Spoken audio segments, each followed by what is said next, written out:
Hi, I'm Mike Nixon. Welcome to Common Sense. This program is dedicated to the proposition that most of what you know is probably wrong, and this program is intended to correct some of those incorrect ideas. One of those areas where there's a lot of information is the whole area of hemp. It's known by other names, which we may mention today. But 4 years ago, we did a series of programs on hemp we called the miracle plant, because it truly is a miracle plant. And one of the guests we had on at that time was a gentleman by the name of Sean House, who was in the hemp business. And we have Sean back today to bring us up to date, tell us a little bit about what he's doing and what his business is about. So, Sean, welcome back to Common Sense. It's great to be back, Mike. Thanks for having me. Why don't you just tell us a little bit about what your business is about and, what this hemp industry is as far as your role in it?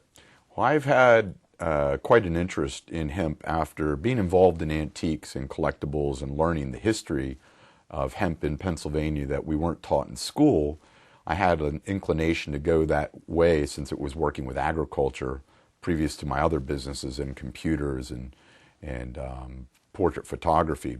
So my company has been developing pretzels using hemp seed, hemp flour, and hemp oil. And we have a brand called Hempzels, and that's where we were tying hemp and pretzels together, and so it was called Hempzels. And so being involved in the industry for quite a few years, and since I've last been here, we've taken it a little further on what we've been producing. We started out producing sourdough pretzels, contracting with a local company in Hanover, Pennsylvania, and they've been baking our sourdough Hempzels for now about 6 or 7 years. And recently we've been producing peanut butter filled hemp pretzel nuggets, machine extruded pretzel, made by one of the largest pretzel companies in the United States with our formulation and our branding. And so what we're doing is providing the consumer with a value-added product, and that is snack foods incorporating hemp seed, hemp flour, and hemp oil. The seed is a very nutritious source of protein comparable to beef and eggs, omega-3s, which is a key buzzword now for essential fatty acids, which folks get through their diet through fish, and here we can get it through a plant-based source. And it's also a source of dietary fiber and also vitamin E. So we're packaging these products in Pennsylvania or having them baked in Pennsylvania, and we're bringing all these raw materials in from Canada. So since I've been here last, I've had a couple more trips up to Canada to meet with the Ontario Hemp Alliance and the folks that are producing the hemp. Hemp's been still grown in 31 industrial nations, and the United States is one of the largest importers of hemp. So we've been active politically. The Pennsylvania Farm Bureau members had voted in 2000, and we had discussed this before, I think it was 2001, to grow, process, sell, manufacture industrial hemp.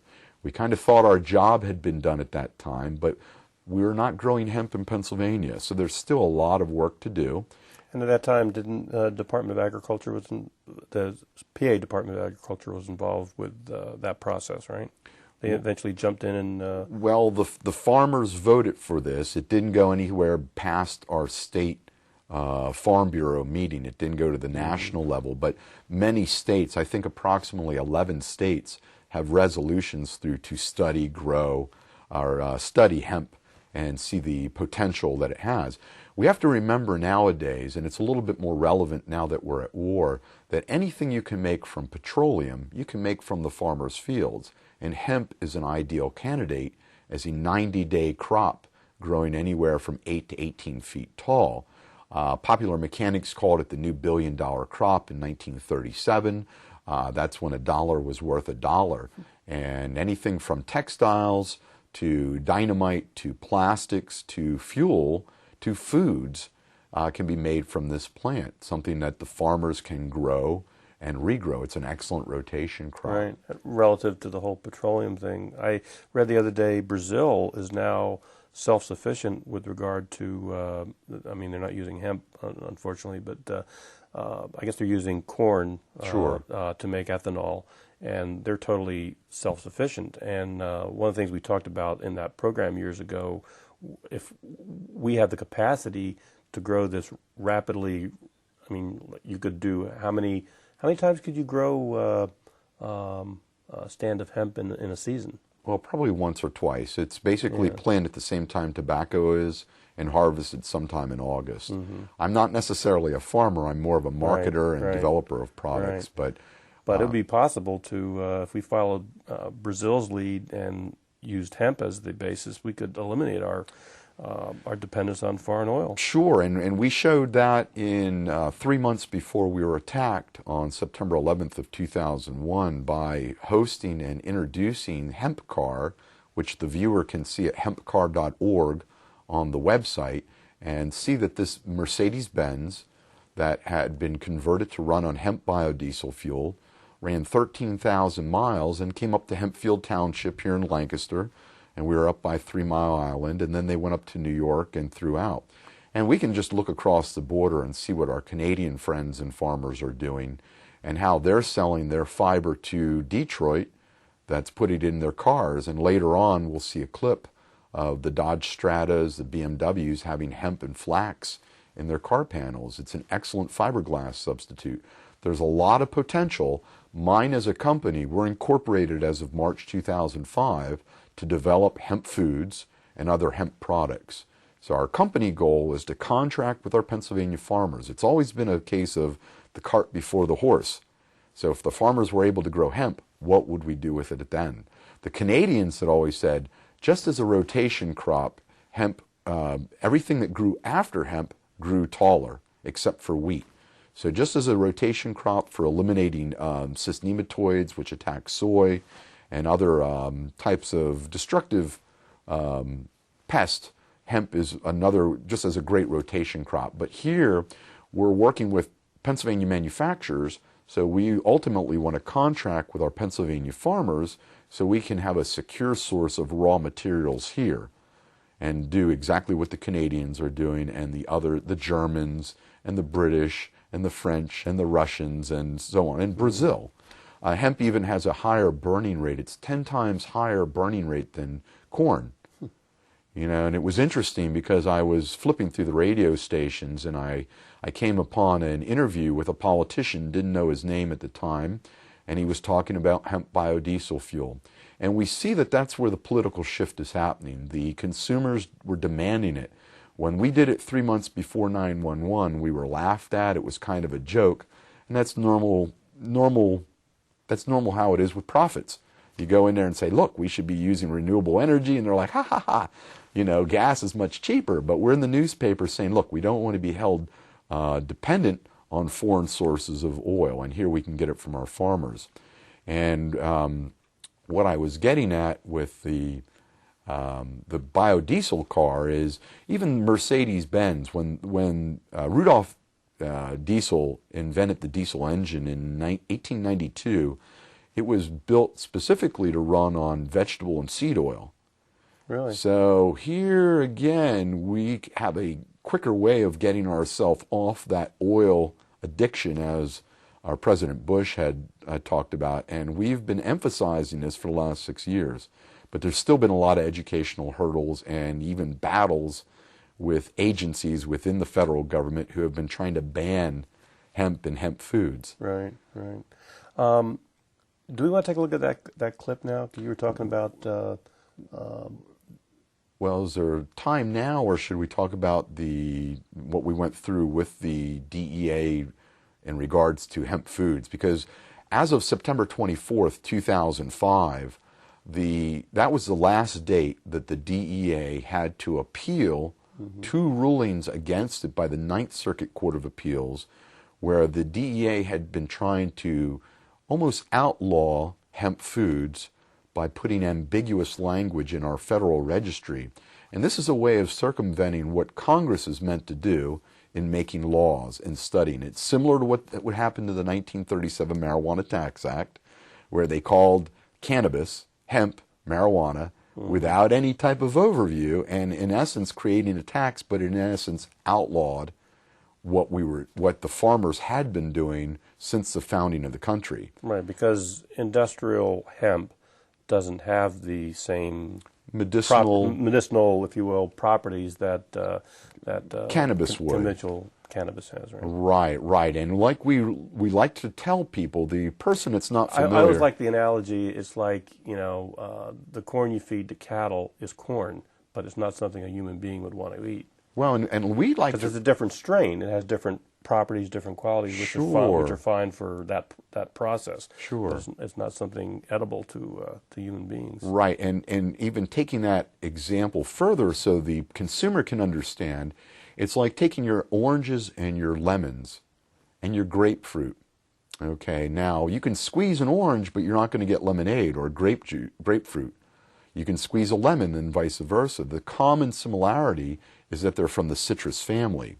We could also do this for farmers in the sense of equines, palominos, and donkeys. Or not equines, I apologize, but palominos, donkeys, quarter horses, they're all from the equine family. So with cannabis sativa, there are 700 varieties of this plant.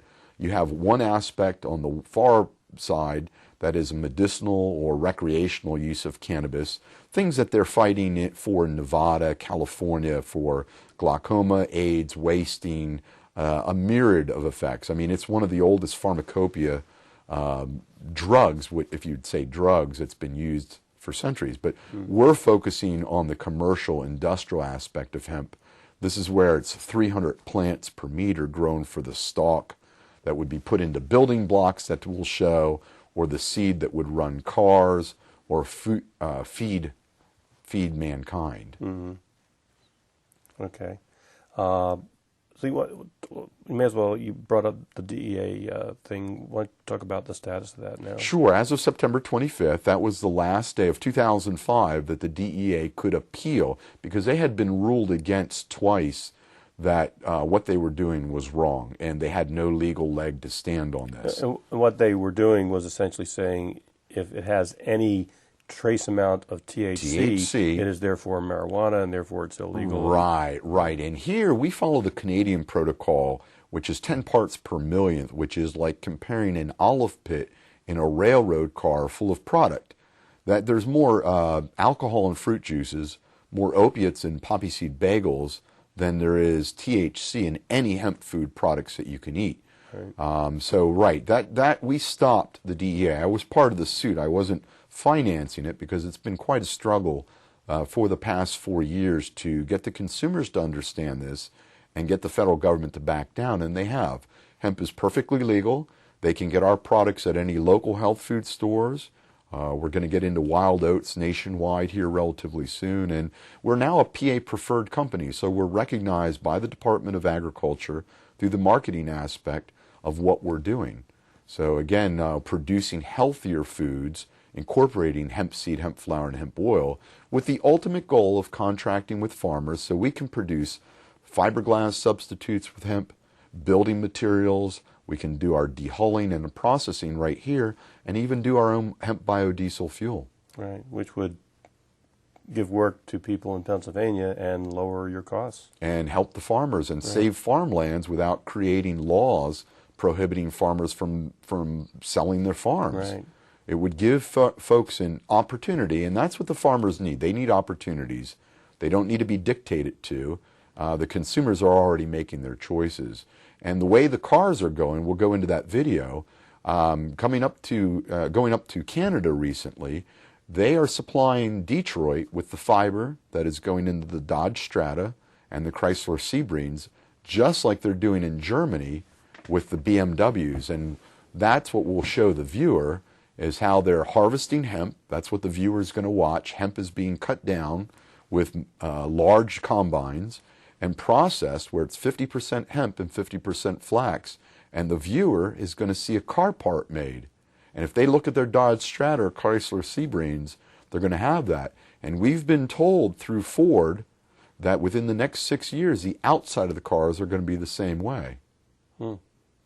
Okay, well, let's take a quick look at this clip, and we'll be right back.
Okay. Well, that was we saw kind of from taking it off the field to the plastic in the vehicle. Right. So the Germans and the Europeans have been far ahead of the Americans in the sense of recycling. Everything that they manufacture in Germany can be traced right from the beginning to the end, because that is really a big issue. And we see again the consumer in a paradigm shift is becoming more aware of our carbon footprint, as we like to say, and what we're consuming. So again, our goal is to start reviving this hemp industry, and we're going to tell the viewers how they can do that through political action, but to see what's being done and to see that these new cars, these BMW cars, are getting lighter, but they're using hemp fiber. It's stronger. Mm-hmm. Excellent fiberglass substitute without that use of glass and without that issue of things floating through the air. I mean, it's just healthier for the environment. I see you got a couple props along. Sure. Why don't we talk about some of the things you got here? Carl, you may want to pull back on Sean a little bit so we have a little wider shot here. Well, on top, we have our peanut butter-filled hemp pretzel nuggets. Let's pick it up. There's a picture of the Canadian hemp fields here. These are machine extruded. We also put the photograph of the Hanover, Pennsylvania hemp farmer on the back. And we talk about all the names for hemp. In French, they call it chanvre. In Japanese, they call it eza. The Germans call it humph. In Espanol, it's called cáñamo. So this is universal, and we're trying to put that into our packaging. With the food products, we're also packaging now the organic whole toasted hemp seed. And this addresses, for the consumer, the issue of carbs or wheat intolerance or gluten intolerance, where they're looking for protein, vitamins, and minerals. And here they can get it right from the seed. Right, so this is something that they can... Maybe I'll just get a closer shot later. And sure. Put it in. That's good, Carl. Comparable to flax, and a lot more ladies are understanding the benefits of flax. Doctors have been prescribing flax for dry skin, dry hair, PMS, a lot of different issues, even for protein for vegetarians that aren't eating meat but need a protein source. The protein per 2 ounces of seed is almost 13 grams. That's also 72 per 2 ounces. 13 grams for 2 ounces of seed? Per 2 ounces of seed, and it's 72% vitamin E. So if you're on a low-carb diet, that's definitely absolutely the thing to have. Absolutely. And then you don't have the wheat and those type of issues. So that's where we're packaging the seed. Below, I was just up in Canada March of this year to meet with the Ontario Hemp Alliance. Now, the Ontario Hemp Alliance is a group of farmers that's been growing hemp for the last 5 years. I've been up there a few years, and we'll probably show a couple pictures of us next to the hemp fields there. But the block I received is from a home where they're using hemp fiber, chopping up the stalk and putting it into the bricks. Right. Yeah, pick it up. In France, this is called iso-chanvre. Mm-hmm. It's very strong and it's very light. Right. And so this is just one that could be painted. They're showing the rough side and showing the smooth side that would be painted. I was saying before the show, that's lighter than a brick of, say, white pine. Okay. If you work with wood, it's significantly lighter than that. So obviously it's not as a concrete brick like that would be hard, very heavy. I wouldn't hold it that like easy. Right? Yeah. So it's very light. Right. And very strong though. I mean, you could probably hit that with a hammer and it wouldn't chip much. Right. Pest resistant also. But this is what the Canadians are doing. And again, we have our peers throughout the world to look at how they're incorporating hemp. And going back to what we were saying before, we're interested in the seed, flour, and oil for our food production here in Pennsylvania. But with the stalk, that's where we could grind it up and put it into building materials, such as the brick that we just saw, as a fiberglass substitute, put it in for paper production and such. The Ontario Hemp Alliance meets annually, and they have a farm day, and it's going to be the end of August, and it's about 400 miles from here. It's about a 10-hour trip from York, Pennsylvania, but folks could go to the OntarioHempAlliance.org website, and see the directions and what they're going to be doing. They'll have our hemp foods up there, and they'll have a hemp maze. That's Ontario Hemp OntarioHempAlliance.org. We'll put that up on the screen. And again, these are the same farmers that we contract with and that are growing hemp that will grow in New York and in Pennsylvania. So a lot of our work will already be done through these dedicated farmers. And it's really enjoyable, and I highly recommend legislators or the environmentalists, or the people that are always questioning why we're promoting hemp, to go up there and see this magnificent plant.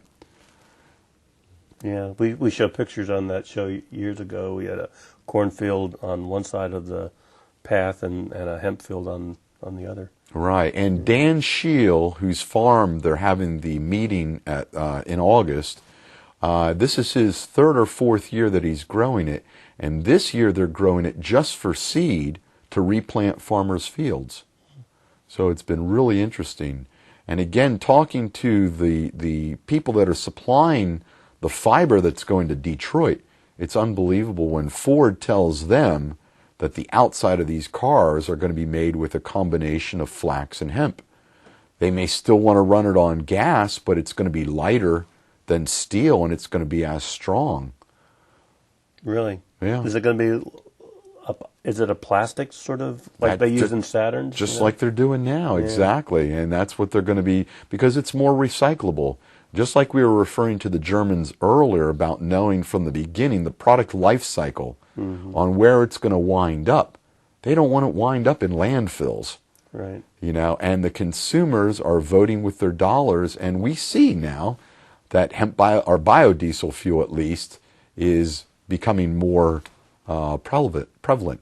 And as I'd mentioned before, here turning through the radio, listening to a local politician, Gib Armstrong, telling the WDAC moderator that we have biodiesel fuel and we can make it, and here he says, from millions of acres of trees. And I'm like, good Lord, here we can be doing this in 90 days from the farmers' fields without tearing down ecosystems and cutting down trees where you have all types of other living things. An acre of hemp produces a lot more fiber than, or I guess seed in this case, right? Well, seed in over the course of 20 years, more fiber than tree pulp. Right. And again, you don't have to use bleaching agents like they're doing down at Gladfelder's mill when they could be using fiber. And it's not just hemp, it's other fiber composts such as straw and things of that nature. But hemp has to be one of those alternatives for the farmers. Okay. Anything else going on with products, new products? Well, what we're looking at is taking that organic seed, blending this up to make it into a nut butter that doesn't have peanuts in it. It tastes wonderful. Eating the seed is like eating sunflower seed, the shell and all. So we're looking at blending this up within the next 3 or 4 months and making it into a hemp nut butter. Something great with jelly. And I grew up on peanut butter and jelly sandwiches, and I'm telling you, it's hands down much better than peanut butter and much healthier, especially with folks with allergies. So those are a few of the products, and we're looking at doing more machine extruded pretzels so we have greater quality control and we can handle the capacity to supply the United States. And we are joining the food co-op through the Pennsylvania Preferred Program and getting involved, and we'll be exporting foods produced from Pennsylvania, from imported seed from Canada, ultimately wanting to bring it in here from our regional farmers. Right. So that's some of the new products. In the sense of activism, people are like, we love what you're doing. What can we do? And it's always been a federal issue. Well, we've got a great Republican congressman down in Texas. That's Ron Paul. And he's also a doctor. And he studied this issue about hemp to find out what's been keeping our farmers from growing hemp. This 1937 Marijuana Tax Act that we've discussed in previous programs was meant to tax quote-unquote marijuana, which I don't even like to use that word since it's racist in origin, medicinal cannabis. Well, in 1970, that act was declared unconstitutional. Okay, but the Controlled Substance Act of 1970 through Ronald Reagan lumped hemp and cannabis, or AKA marijuana, together. As a Schedule 1? As a Schedule 1 or Schedule 2, which is crazy. But this is like, again, banning all grapefruit, lemons, and oranges, donkeys, palominos, and quarter horses, just because one equine wasn't fully understood. Right. Or puppies or chihuahuas and German shepherds and Doberman pinschers. Something crazy. So HR 3037 is really simple. People can go to votehemp.com, or they can go to Hempzels' website. If you type in pretzels on Google, we're in the top 3 or 4, and we have a little form there where people can view HR 3037. And basically what Dr. Ron Paul, Congressman Ron Paul, says is hemp is not marijuana. And what that will do is pull that from the Controlled Substance Act and bring it right back to the Department of Agriculture for the various states, regulated as an agriculture issue, as it always had been. Mm-hmm. Because prior to the 1937 Marijuana Tax Act, you could find hemp farming in any U.S. Department of Agriculture yearbook. And this is what we show to explain to the farmer that this is not a new crop. This is an old crop. And as we like to say, when God or our Creator makes a plant or a seed, it's made for a use. It's basically man's prohibitionist mentality that keeps us from really living a healthier, more sustainable lifestyle. Right. So we're going to be at the York Fair coming up here. Well, let's hold that till the second part of the show, because I think maybe this would be a good time to take a break. We'll go watch a few PSAs, and we'll come back and talk to Sean a little bit more about what some of the things he has planned in the next few weeks. So we'll be back in just a moment.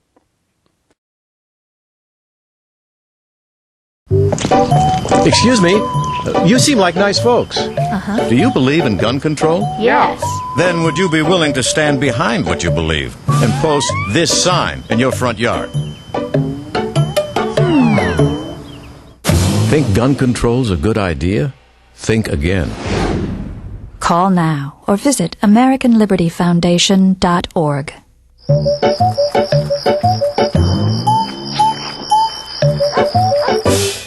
Okay, maybe a little of the money I spend on marijuana supports terror and violence. Right. And that's because marijuana is illegal. Exactly. When I buy a beer, that doesn't support terror because beer is legal, right? Now you've got it. So what you're saying is if we make marijuana legal and regulate it like beer, that wouldn't support violence. Did I say that?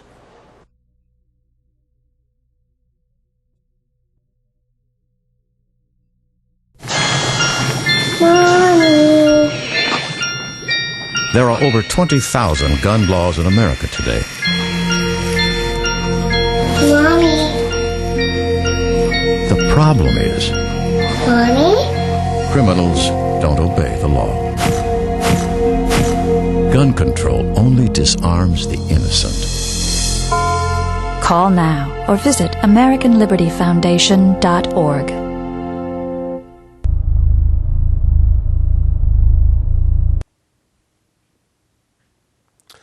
Hi, I'm Mike Nixon. Welcome back to Common Sense. If you're just joining us, we're with Sean House. We're talking about hemp and his hemp business and the budding hemp industry in Pennsylvania and in the United States. At the end of the last segment, we talked about some of the things that you're involved in coming up. Tell me some of the things you've been doing lately. You've been getting all around the state. Well, we've been traveling and speaking to different groups that I think are really going to be interested in the hemp industry. And part of that's been the culinary aspect. Again, my company is producing hemp pretzels and hemp baklava and hemp mustard and hemp seed and different hemp foods. So what I'm hoping to do and through speaking with these different groups is inspire the new Martha Stewarts, the Wolfgang Pucks, the Rachel Rays in the culinary industry. This is helping to create our customers so they're more familiar with serving our hemp soft pretzels because they're familiar with the nutritional aspects. So I've traveled to Philadelphia. I was down at the restaurant school a couple months ago, spoke to the culinary instructor, or the culinary students there, as well as instructors. Recently, I've been at York Technical Institute at the Lancaster County branch talking to the culinary students there. Again, talking about the historical significance of hemp, why there's Hempfield Township right next to in the area that they're going to school. And that always astounds people. Oh, it does. It does. And we have to bring that back because, again, our educational system just doesn't talk about that. You know, we bring up the quotes from Ben Franklin talking about the hemp for Conestoga and where the wagons came from, but really stressing the aspect of the seed for nutrition, because we see people more concerned about their health, and they're concerned about essential fatty acids and the lack of that in our diets. Due to the fact that we're eating so many processed foods, we're not giving the bodies the actual nutrients that it needs to sustain good health. And a big part of our attention deficit disorder issues and our lack of energy is through the lack of essential fatty acids. Again, something that you get through fish, or you get it through plant-based sources such as flax, primrose, borage oils.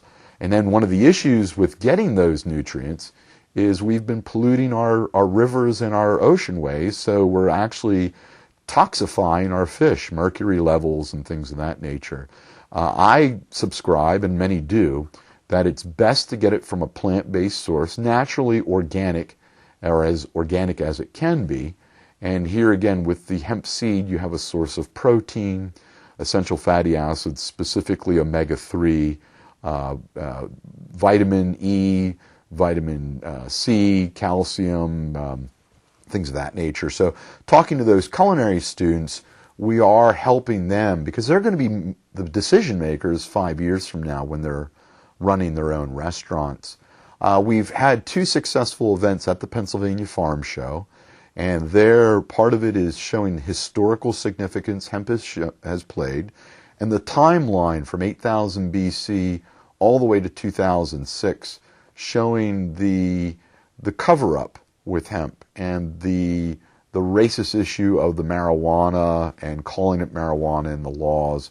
And there folks have been able to sample the pretzels, they've been able to purchase our products and get more educated, because we like to just say no, but not the Nancy Reagan N-O, but K-N-O-W for knowledge. Right. We have a great tape called Hemp For Victory that the government produced in 1942, specifically the U.S. Department of Agriculture, and we'll be showing that tape soon. But that's what we've done at the Pennsylvania Farm Show. We hope to duplicate that coming up soon for the York County Fair. We'll be set up in Political Alley. People can come down and also see the history, see the blocks, see the products and sample our Hempzels. And they can see that on our website at hempzels.com. Or again, if they type in pretzels on Google, we're right in the top 3. And under our event listing, they can also see the historical timeline that we've put together, highlighting what's been happening in Pennsylvania in the 1700s as well as in 2006. So the videotape that we're going to be watching soon is called Hemp For Victory. This was found in the Congressional Library.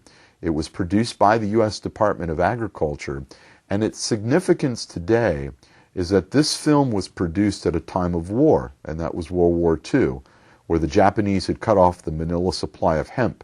And hemp was still a strategic commodity back then, as it is now. And so the U.S. Department of Agriculture produced this film extolling the virtues of hemp, referring to the historical significance of hemp, and encouraging the farmers to grow hemp for the war effort. And they grew thousands of acres. Some of the farmers were actually forced to grow hemp.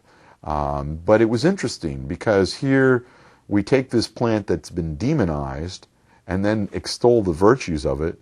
And then after World War II, they cut off the tax act, or the permission that they were giving farmers to grow hemp. And they actually stopped growing hemp in full capacity in the 1950s. They were still growing it in Chicago up until the 1950s. And again, that 1970, the Controlled Substance Act lumped hemp and medicinal cannabis, as I call it, but they always referred to it as marijuana altogether. So it's a really interesting tape. And notice the Conestoga wagons in this tape. As you see this, these were things that were produced in Conestoga, Pennsylvania, you know, as they went out west. So did the spreading of hemp farming grow out west. So it's really interesting. Parachute rigging and even webbing that saved George Bush Sr., who had, when his plane went down, was using a parachute that was made with hemp rigging. So really, really interesting. And now that we're in war again, and we're fighting over oil, I think you'd call this a carbohydrate or a hydrocarbon. What would oil be? It's a hydrocarbon. Right. So Henry Ford was a chemologist, saying anything you can make from a carbohydrate, which would be plant-based, can be made into a hydrocarbon, or vice versa. Mm-hmm. And that's it's really important that the viewers understand why we want to push through hemp. We went Hemp for Victory in 2006, so our farmers are growing it in 2007.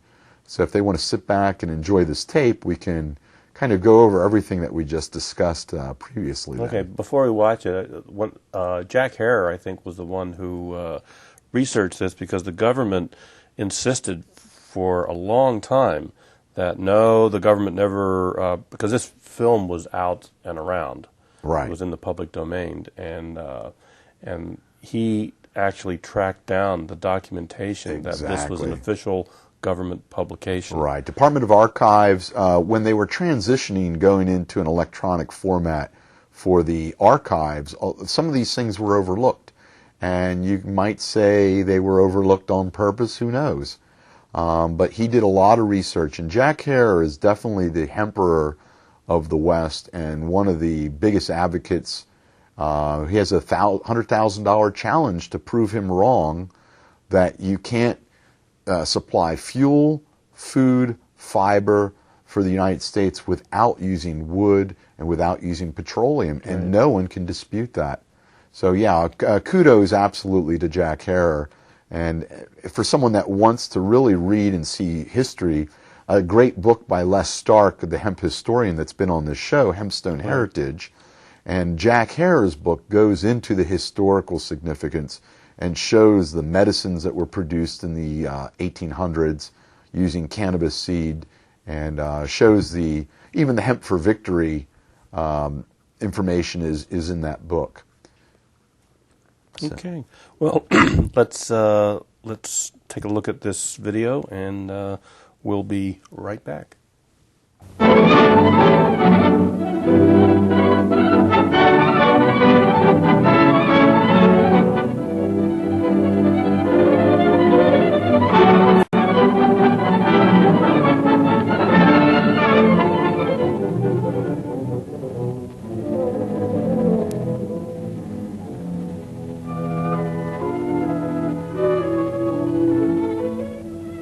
Long ago, when these ancient Grecian temples were new, hemp was already old in the service of mankind. For thousands of years even then, this plant had been grown for cordage and coarse cloth in China and elsewhere in the East. For centuries prior to about 1850, all the ships that sailed the western seas were rigged with hempen rope and sails. For the sailor, no less than the hangman, hemp was indispensable.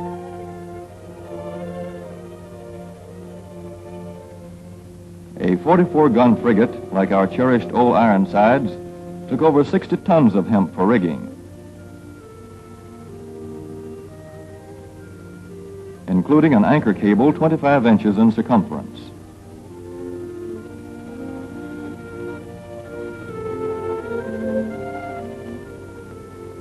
The Conestoga wagons and prairie schooners of pioneer days were covered with hempen canvas.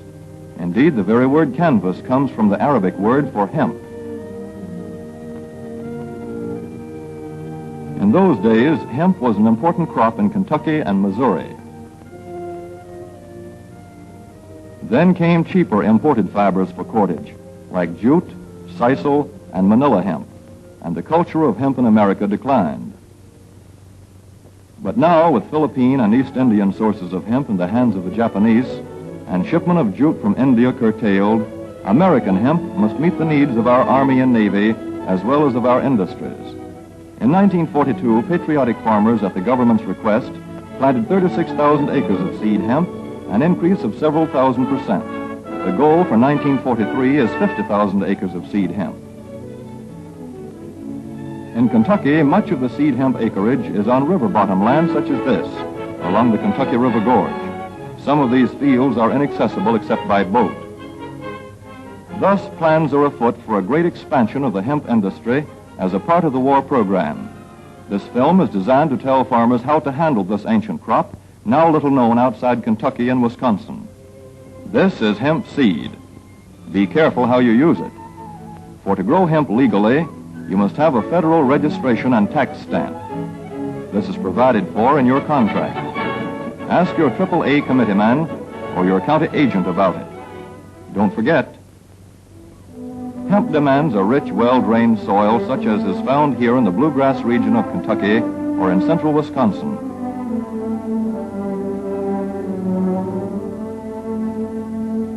It must be loose and rich in organic matter. Poor soils won't do. Soil that will grow good corn will usually grow hemp. Hemp is not hard on the soil. In Kentucky, it has been grown for several years on the same ground, though this practice is not recommended. A dense and shady crop, hemp tends to choke out weeds. Here's a Canada thistle that couldn't stand the competition. Dead as a dodo. Thus, hemp leaves the ground in good condition for the following crop. For fiber, hemp should be sown 5 pecks to the acre. With drill, the closer the rows, the better. These rows are spaced about 4 inches. This hemp has been broadcast. Either way, it should be sown thick enough to grow a slender stalk.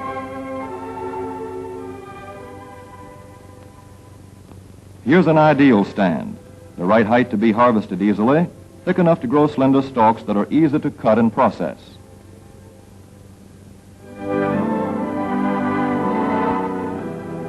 Stalks like these here on the left, they yield the most fiber and the best.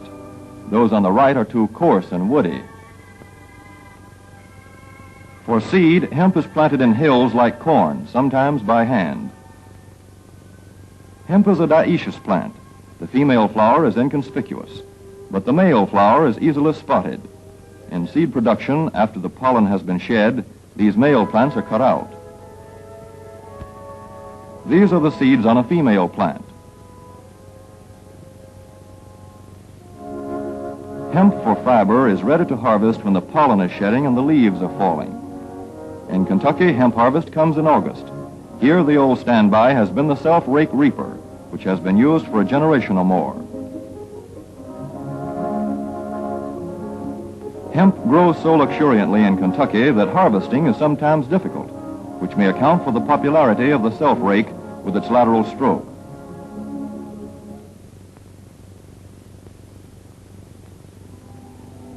A modified rice binder has been used to some extent. This machine works well in average hemp.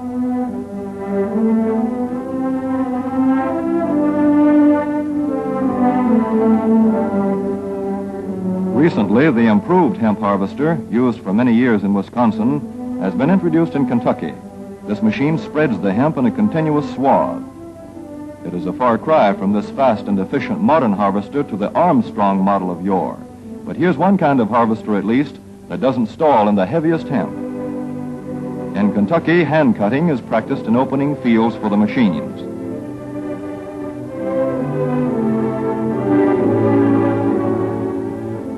In Kentucky, hemp is shucked as soon as safe after cutting, to be spread out for retting later in the fall.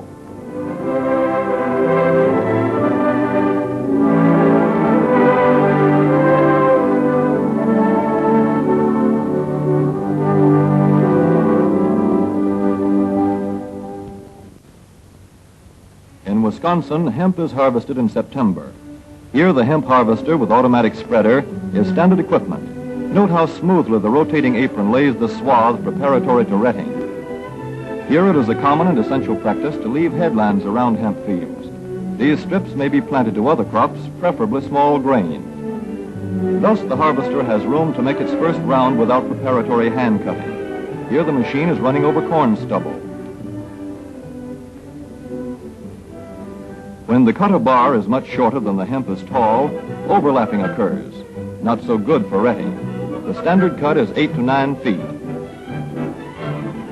The length of time hemp is left on the ground to ret depends on the weather.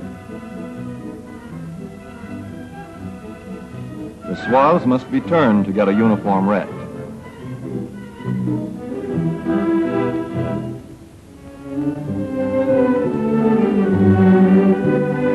When the woody core breaks away readily, like this, the hemp is about ready to take up and bind into bundles.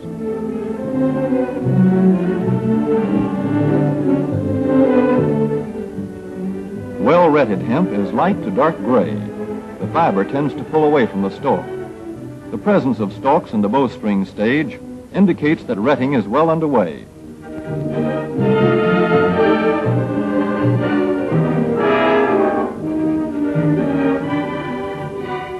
When hemp is short or tangled, or when the ground is too wet for machines, it is bound by hand. A wooden buck is used. Twine will do for tying, but the hemp itself makes a good band.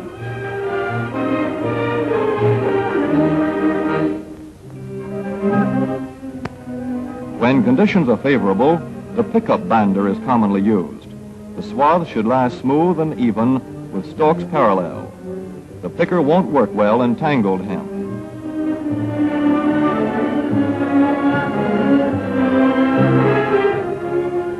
After binding, hemp is shucked as soon as possible to stop further retting. In 1942, 14,000 acres of fiber hemp were harvested in the United States. The goal for 1943 is 300,000 acres. Thus, hemp, Cannabis sativa, the old standby cordage fiber, is staging a strong comeback. This is Kentucky hemp going into the dryer of a mill at Versailles.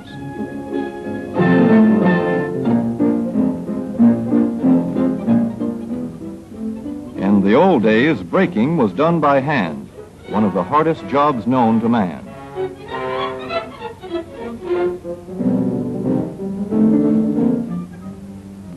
Now the power breaker makes quick work of it.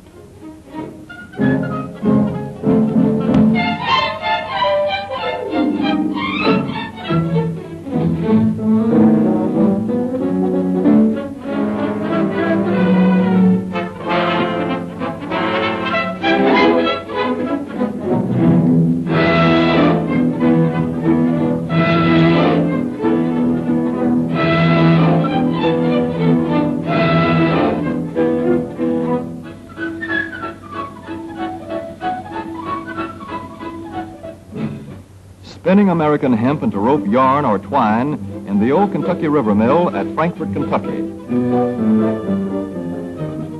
Another pioneer plant that has been making cordage for more than a century.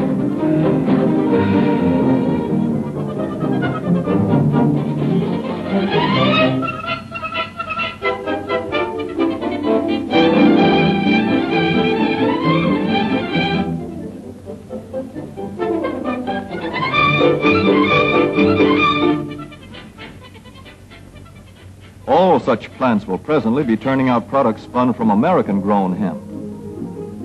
Twine of various kinds for tying, winding armatures, and upholsterers' work.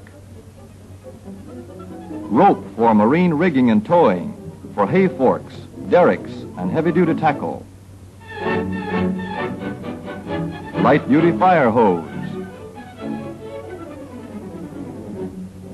Thread for shoes for millions of American soldiers. And parachute webbing for our paratroopers.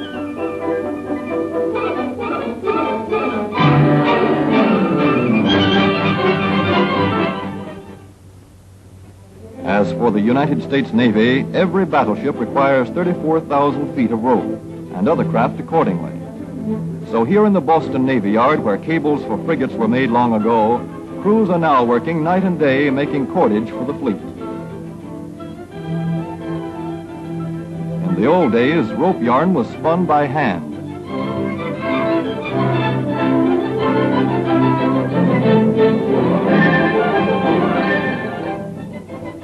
Today, even the rope walk is mechanized. 160 fathoms to go.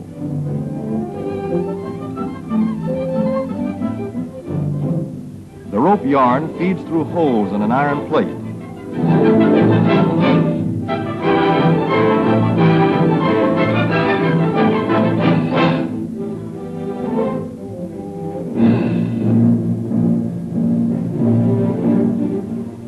This is Manila hemp from the Navy's rapidly dwindling reserve. When that is gone, American hemp will go on duty again.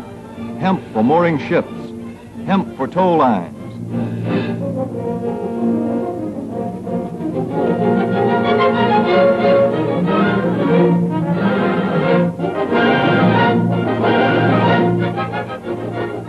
Hemp for tackle and gear. Hemp for countless naval uses, both on ship and shore. Just as in the days when old Ironside sailed the seas victorious, with her hempen shrouds and hempen sails.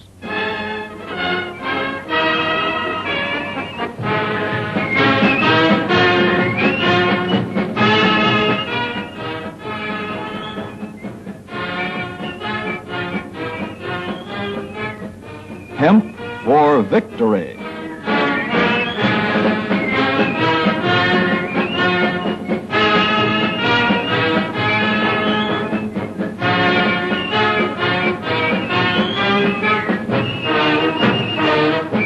Okay, there you go. I was thinking of saying I should have told people beforehand, every time they say hemp for this and hemp for that, imagine them saying marijuana for this and marijuana for that, because that's what they mean, even though that's the racist term. But in the context of what it would sound like today, that's what they mean, right? Well, I mean, legally, that's the way they're approaching it. The people that are anti-hemp and anti-cannabis, and they're because they're concerned with marijuana, absolutely. They could take that film and say, marijuana for victory. And the people that have all the information for helping sick people, because there is a great use for medicinal cannabis or recreational cannabis. Again, that aspect of the plant, there's so much potential for healing, but the proponents would say marijuana for victory and marijuana this and that. Right. And well, I'm just saying in terms of people's consciousness, what the substance is to most people. Right. And it's I just want to juxtapose the fact that that sounds outrageous when you think about it, but yet this is the government producing a video saying that this substance is positive for all these reasons that they just illustrated there. And they showed some great pictures, because when you're talking about hemp farming, and there's always an issue, well, federal law enforcement wouldn't be able to distinguish between the two. And we have to remember our national peers, are the Canadians, the Germans, the French, their law enforcement has no issue with distinguishing between medicinal and recreational cannabis versus commercial industrial hemp. And that's always a bugaboo here. But when you're looking at commercial industrial hemp, like they showed in the film, you're talking 150 to 300 plants per meter. And you're looking at a plant that's mainly grown for its stalk and its seed, grows very tight. If it was medicinal or recreational cannabis, it would be 2 plants per meter. It would look more like a Christmas tree. It would be harvested for that flowering part of the plant. Even the film that the viewer saw earlier was showing real tall, thin plants. It looked like flax. It looked like bamboo, jute, or sisal. Mm-hmm. So I don't want to cut you short, but I know we want to kind of recap here before we run out of time. So, well, we need to remember that anything you can make from petroleum, you can make from the farmer's fields. If folks are truly interested in having hemp grown as we did prior to all this issue with marijuana, they need to contact their local congressperson and elected representative. They need them to support H.R. 3037 by Dr. Ron Paul, an elected congressman from Texas, who has put a resolution forth that says hemp is not marijuana. It will bring hemp farming back to the Pennsylvania farmers for 2007. My company, producing nutritious hemp foods, will contract with these Pennsylvania farmers for that production, because that's what we're working for. We want to help the farmer, we want to help the environment, and we want to help the consumer. And we can create a win-win situation by bringing hemp back into this issue. So anything you can make from petroleum, you can make from that farmer's fields. You have a rich seed source for protein, vitamins, and minerals right from the land and locally from here. And there's a lot of history in Pennsylvania, and people just need to come to Hempfield Township to see all the names that are associated with Hempfield Township. This is not Marijuana Township, it's Hempfield Township. Right. So a lot of potential. And if people want to know more, obviously we'll put your website up, but they can also probably see you and people working with you at the York Fair. York Fair, Pennsylvania Farm Show. That's this fall in 2006. And you'll be located in the Political Row, right Political at the alley. entrance to Old Main, I think Yep. that is. And you'll be available and there to educate people as well as Yeah. about everything. Definitely come to the website. Our number is 1-800-USE-HEMP. Preferably, if you're local, call our local number, but that's our opportunity. Right.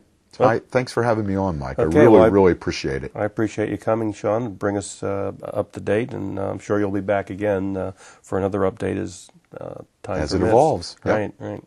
So the one thing I would like to remind you is that if you don't give freedom to others, you do not deserve it for yourself. And on that note, Sic Semper Tyrannis.